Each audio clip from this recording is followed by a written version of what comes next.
They chose her birthday to do it. Not the week before, not the week after. Her birthday. The one evening of the year her children waited for with pure excitement. The one evening her house glowed like celebration from the front gate to the garden wall. The one evening every person there was supposed to smile when they looked at her. Instead, they came carrying papers. And not just papers. Divorce papers. Amina and Jerry did not cry when her mother-in-law placed the envelope in front of her. She did not raise her voice. She did not ask anyone to explain. She did not look around the garden to see who was watching, even though everyone was. She only looked at her children.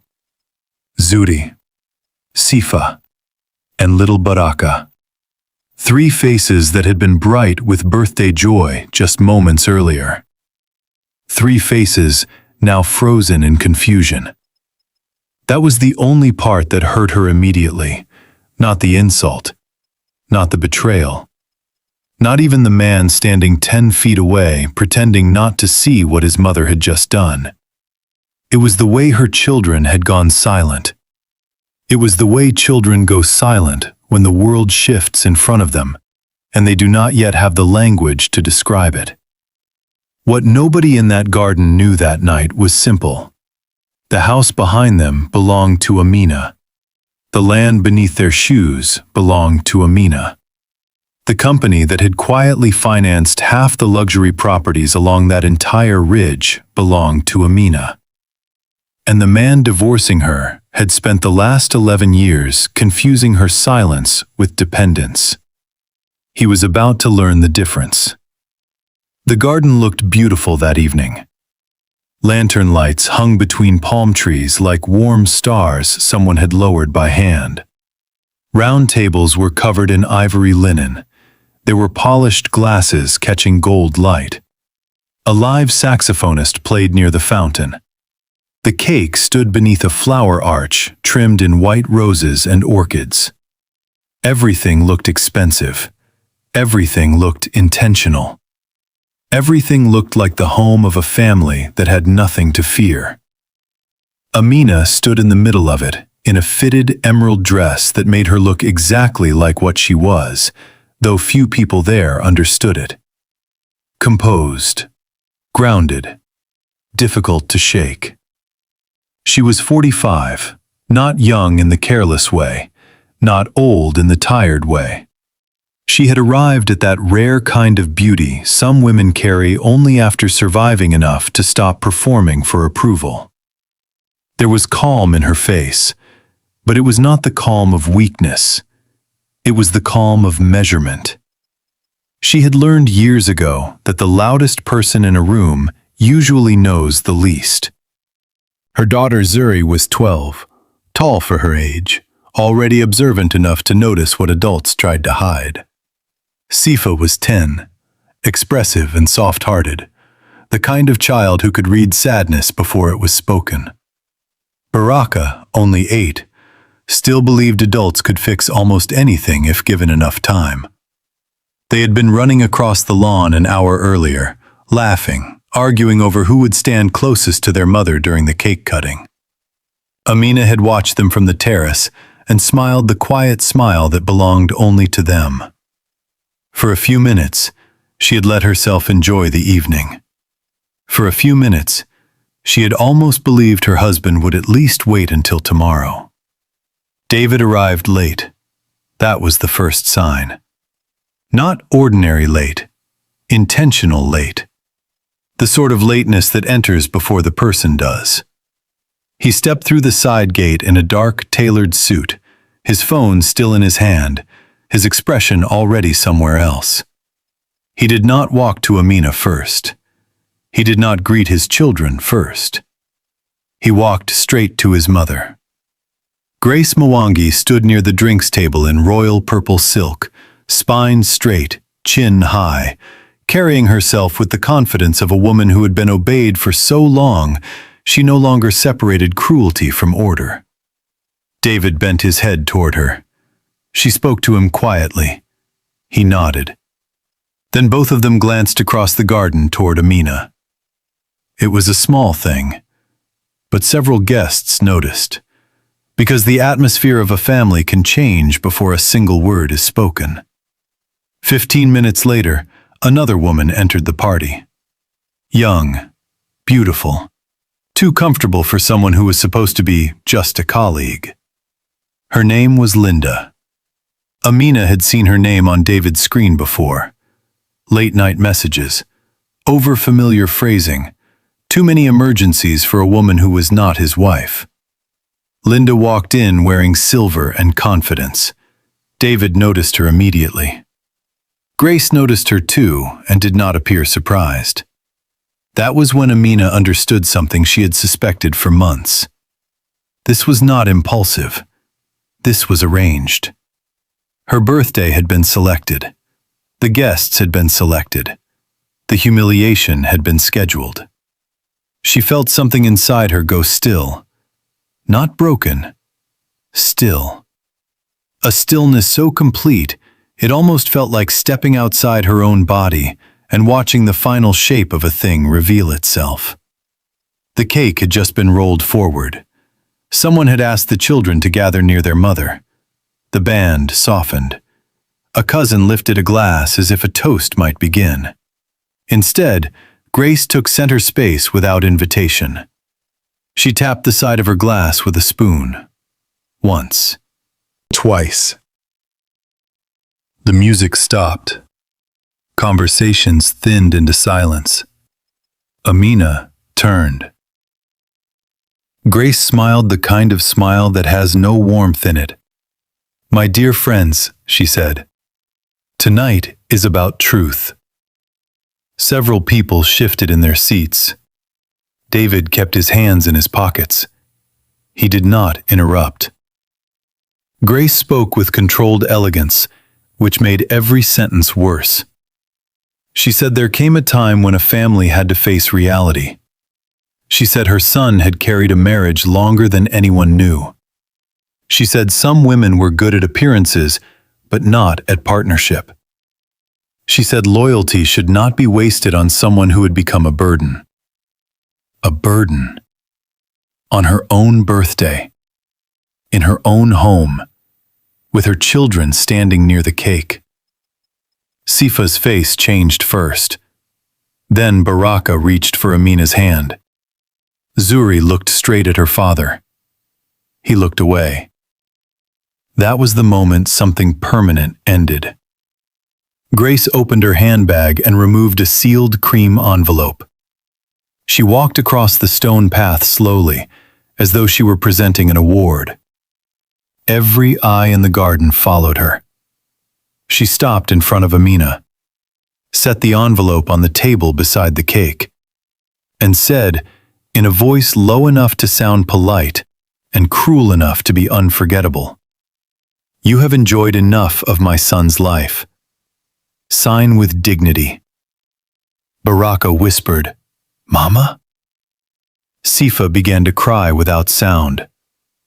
Zuri stood unnaturally still. Amina placed one hand on the table. Not because she needed support, because she needed something solid beneath her palm while she chose her next move. She looked at the envelope, then at Grace, then at David. He still said nothing. Not one word, not one step toward her, not one gesture toward their children. He had decided to let his mother do what he did not have the courage to do himself. Amina picked up the envelope. She held it lightly, as if it weighed less than it did. Then she looked at David and said the only words she gave him that night. "Thank you," she said. The entire garden seemed to react without moving. Grace frowned. David finally looked up. He had expected pleading, or anger, or collapse. What he had not expected was gratitude. Amina turned to the guests. Her voice remained calm. "My children are tired," she said. "Please enjoy the rest of the evening." No scene, no shouting, no begging, no explanation. She took Baraka's hand, nodded to Zuri and Sifa, and walked them toward the house. Past the lights, past the flowers, past the people who suddenly could not meet her eyes. What none of them understood was that Amina had spent the last year preparing for exactly this. To understand Amina, you have to go back, not to the marriage, not even to the day she met David. You have to go back to her grandmother. Miriam and Jerry had raised Amina in Nakuru after Amina lost both parents before the age of 9. Miriam was not rich in the way people usually measure wealth, but she owned something rarer: land without debt, judgment without noise, and a mind so steady it made other people's panic look childish. She taught Amina how to listen longer than other people talked. She taught her never to rush into a fight just because someone else was eager for one. She taught her that the world often revealed its most important truths to the quiet person in the room. On Amina's 21st birthday, Miriam gave her a bracelet made of old brass and 3 tiny cowrie shells. It was simple, handmade, worn smooth with time. This, Miriam told her, fastening it around her wrist, is not decoration. It is memory. If you ever feel alone, remember 2 things. First, what is truly yours does not become less yours because someone louder reaches for it. Second, patience is not weakness. Patience is position. Amina wore that bracelet every day after that. Through university, through graduate school, through the first land acquisition everyone told her not to touch, through the second, through years of quiet deals, careful partnerships, warehouse projects, transport corridors, cold storage facilities, solar-backed logistics hubs, and private trusts hidden behind neat paperwork and disciplined silence. By the time she married David, Amina had already begun building what would become Baobab Corridor Holdings. But she did not lead with wealth. She had been taught better than that. David met her when she still dressed simply, still drove herself, still preferred to ask questions rather than answer them. He mistook that restraint for modest means. It did not bother her at first. In the early years, he was charming enough that the mistake seemed harmless. He was ambitious, well-spoken, socially effortless. He knew how to make a room enjoy him. Amina, in those days, wanted peace more than admiration. She thought she had found a man who would value steadiness. Instead, she found a man who valued what steadiness could do for his image. They married, had children, built a life that from the outside looked enviable. But David changed slowly, the way wood warps in heat, gradually enough that at first you only notice when something no longer closes properly. He began caring too much about status, then too much about visibility, then too much about what people assumed belonged to him. He enjoyed the house, the club memberships, the driver, the holiday properties, the respect he received at events where people believed he was the central reason for his family's comfort. Amina watched. She did not correct every assumption. She wanted to know whether he loved the life, or the appearance of being the man responsible for it. Years answered that question for her. He stopped asking how she was, started asking where funds were coming from, stopped thanking, started expecting. Then came resentment, not because he had too little, because he believed he deserved access to more. The first time Grace called Amina lucky in front of guests, Amina let it pass. The second time, she noticed David's smile. The third time, She understood that mother and son had built a private myth together. In that myth, David was the provider, Grace was the architect of family respectability, and Amina was the polished beneficiary. It was fiction. But fiction repeated often enough begins to sound like memory. Then Linda appeared, a new consultant. Too many dinners, too many messages, too much confidence. Amina did not confront him immediately, not because she was afraid, because she had reached a stage in life where facts interested her more than denial. She let patterns complete themselves. She let documents arrive. She let conversations travel to her through channels David did not know existed. She learned he had discussed divorce with his mother months earlier. She learned he believed the house would be split in his favor. She learned Grace had already promised certain rooms to certain relatives.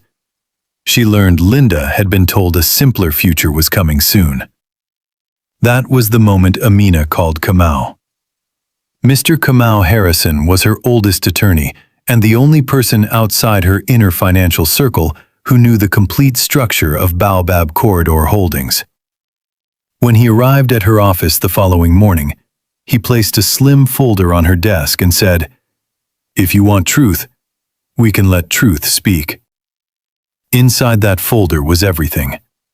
The trusts, the holding companies, the title deeds, the supplier agreements, the silent guarantees keeping David's smaller ventures solvent, the share positions, the event venue contracts, and one detail that would matter later more than anyone could guess. The annual East Africa Futures Foundation Summit, the most prestigious philanthropic business gala in the region, was being entirely financed that year by an anonymous donor. That donor was Amina. Not through her personal name, through Baobab Corridor Holdings. She said nothing. She only told Kamau, "Wait." He understood immediately. That was months before the birthday party. So when Grace walked across that garden with divorce papers, Amina did not feel surprise. She felt confirmation. That night, after the guests left and the house finally quieted, the children came to her room one by one. Baraka climbed into her lap first. "Are you going away?" he asked. "No," she said. "Is Daddy leaving?" She paused only long enough to choose a truthful kindness. "Daddy is choosing a different road," she said. "But you are loved. That part is not changing." Sifa cried against her shoulder until sleep took her. Zuri stayed longest. She stood near the window, arms folded, anger too mature for her age and too fresh to hide. "You knew," Zuri said softly.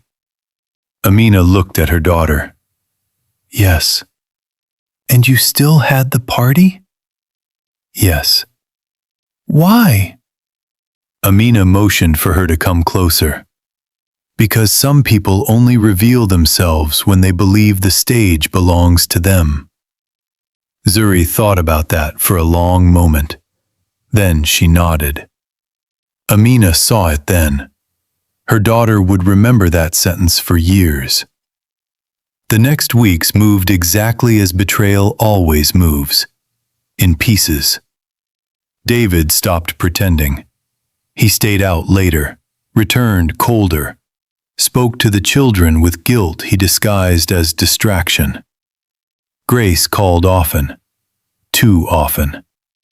Linda became visible enough that invisibility was no longer the plan. Yet Amina did not unravel. She adjusted. School schedules were tightened. Household staff were reassured. Security was quietly changed. Personal files were moved. Private instructions were issued. And 1 week before the Foundation Summit, Kamau came to her again. "It is ready," he said. The summit was the event of the season. Ministers, investors, philanthropists, developers, educators, media personalities. The kind of evening where expensive perfume, expensive fabric, and expensive influence circulate under the same chandeliers. David was invited through his business network. Grace insisted on attending. Linda came on his arm, naturally.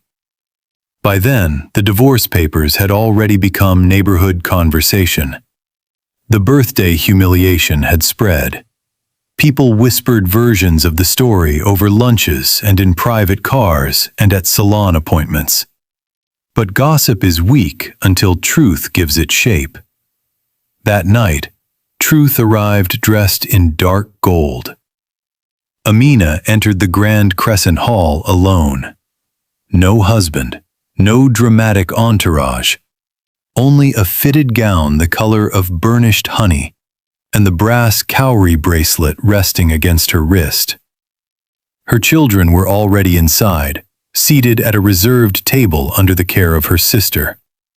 Zuri saw her first, then Sifa, then Baraka, who grinned and waved before remembering this was supposed to be a formal event. Amina smiled. Across the hall, David turned. His face changed. Not fully, not publicly, but enough. Enough for Grace to notice. Enough for Linda to tighten her grip around her clutch. Amina did not acknowledge them. She greeted who she wished to greet, took her seat, accepted water, listened to the opening speeches. The chairman spoke. An education minister spoke. A university rector spoke about scholarship access, innovation, regional trade, and the future of young African talent. Then the host approached the microphone and said the words that shifted the room. "Tonight," she said, "we honor a builder whose name many of you know only through structures, contracts, restored properties, agricultural corridors, and community investments. For years, this person declined recognition. Tonight, that changes." A ripple moved across the hall. The host continued. "This year's summit, the scholarship endowment, the restoration of this hall, and the innovation fund for first-generation students have all been made possible by one private donor through Baobab Corridor Holdings." David sat straighter. Grace blinked once. Linda looked from one face to another, calculating. Then the host smiled. "And it is my privilege," she said, "to invite the founder and principal trustee of Baobab Corridor Holdings to the stage, Ms. Amina Njeri." Silence. The deep kind. The kind that is not empty, but stunned full. Amina rose slowly. Not for effect, because she had never rushed toward what was already hers. She adjusted the bracelet at her wrist, looked first at her children, then walked toward the stage. David's expression lost color. Grace's face hardened, then cracked around the edges. Linda did what opportunists always do when the math changes. She became very still. Amina reached the microphone. She did not begin with numbers. She began with her grandmother. She spoke about Miriam Njeri, about land, about memory, about what it means to build where others only consume, about dignity that does not beg to be noticed, about investing in roads, storage, scholarship funds, and ownership structures that allow communities to remain owners rather than permanent tenants in their own future. She spoke clearly, without bitterness, without performance. She thanked her legal and finance teams. She thanked the women in her first warehouse office who had worked without glamour and without complaint. She thanked the teachers who helped shape Zuri, Sifa, and Baraka. Then she said something that landed harder than anything else. "People often assume silence means absence," she said. "It does not. Sometimes silence is simply a woman deciding not to explain the full size of what she is building until explanation is no longer necessary." The room erupted. Applause first, then a standing ovation from half the hall. But the evening was not finished, because the screens behind her lit up. A formal presentation appeared. Baobab Corridor Holdings. Asset Summary. Regional Logistics Network. Renewable Storage Initiatives. Agricultural Distribution Corridors. Urban Redevelopment Trust. Land Portfolio Valuation. Total Private Holding Valuation, $12.8 billion. Gasps spread through the room. Then the final slide appeared. A series of property titles and trust structures. Neat. Official. Unarguable. One of those properties was the family estate. Another was the office building David had leveraged socially for years as though it strengthened his position. A third was the Riverside parcel Grace had privately promised relatives would remain in the family after the divorce. It was in the family, just not under their control. David's mouth opened slightly, then closed. He looked not angry at first, but disoriented, as if the floor beneath his identity had shifted 6 inches sideways. Grace gripped the edge of her chair so tightly her knuckles changed color. Linda leaned back and created a careful, graceful distance. Amina did not once look at them during the presentation. She had not built that moment for revenge. She had built it for revelation. When she left the stage, people moved toward her from every direction. Executives, journalists, educators, investors, women with tears in their eyes, men suddenly eager to say they had always respected her work. Amina received congratulations with polite steadiness. Then she stepped down from the crowd and went straight to her children. Baraka threw his arms around her waist. Sifa cried openly. Zuri said nothing for several seconds, then whispered, "You waited." Amina touched her daughter's cheek. "Yes," she said. David approached only after the room had fully understood. By then, his confidence had drained away and left something smaller behind. "Amina," he said. Just her name. As though names alone could repair what cowardice destroys. She turned to him, calmly. He looked at her bracelet, at the children, at the people still watching from all sides. "I didn't know," he said. And there it was. Not apology, not remorse. Self-pity dressed as confession. Amina held his gaze. "I know," she said. Then she turned away. That hurt him more than anger would have, because anger still grants importance. And Amina was done granting what he had not earned. The divorce proceeded, not with the swagger Grace had imagined, with documents, facts, clauses, asset walls too high to charm through, supplier dependencies too obvious to deny. David discovered that several of his expansion plans rested on contracts linked indirectly to Amina's holding network. Nothing illegal, nothing hidden. Just reality he had never bothered to understand. His attorneys revised their tone, then their expectations, then their strategy. Grace stopped making public statements. Linda disappeared within days. The community corrected itself in the quiet way communities do when truth becomes too visible to ignore. Invitations changed. Conversations shortened. Certainties dissolved. The children stayed with Amina. David received access, but not the version of fatherhood he had assumed would always be there waiting for him. Some losses are legal. Others are personal. The second kind lasts longer. Months later, the estate was peaceful again. Not because nothing painful had happened there, because pain had finished doing what it came to do. One Saturday morning, Amina sat on the back terrace just after sunrise. The garden was quiet. The same garden where Grace had placed the envelope. The same stone path. The same fountain. The same trees. But morning has a way of returning dignity to places where people once tried to stage humiliation. The air smelled like wet leaves and coffee. She held a mug in both hands and let the silence settle around her without resistance. Then the back door opened.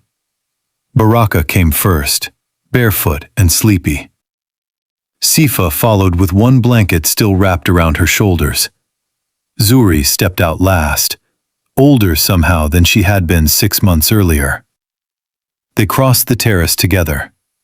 No ceremony, no speeches. Just children coming to the safest place they knew.